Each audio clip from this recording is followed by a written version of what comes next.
SpaceX and OneWeb satellites were just feet away from crashing into each other in orbit. Red alerts were sent to both companies by the U.S. Space Force warning them of the near disaster.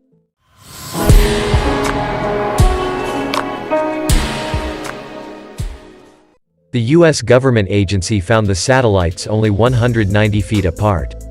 SpaceX and OneWeb satellites were dangerously close to colliding with each other in orbit.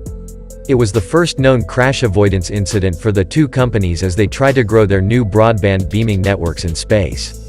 The event occurred after OneWeb blasted a new batch of 36 satellites into orbit and had to dodge through an array of Starlinks to reach its targeted orbit. The outlet said, red alerts were sent from the U.S. Space Force 18th Space Control Squadron to both companies. The U.S. government agency found the satellites only 190 feet apart. A collision would have sent hundreds more pieces of debris flying around space.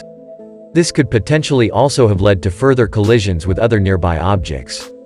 OneWeb satellites operate at an orbit roughly 550 kilometers higher than SpaceX's Starlink. This means OneWeb's constellation must pass through SpaceX's sea of satellites.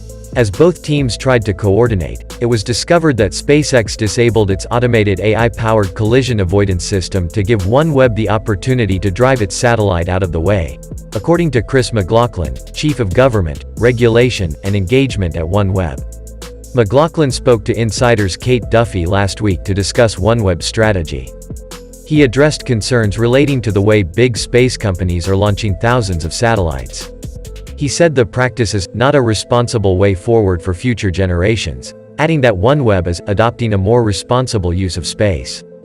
OneWeb plans to have 648 satellites at 1,200 kilometers in orbit in line with its goal to provide a global broadband service. The company's most recent launch on March 25 took it up to 146 satellites.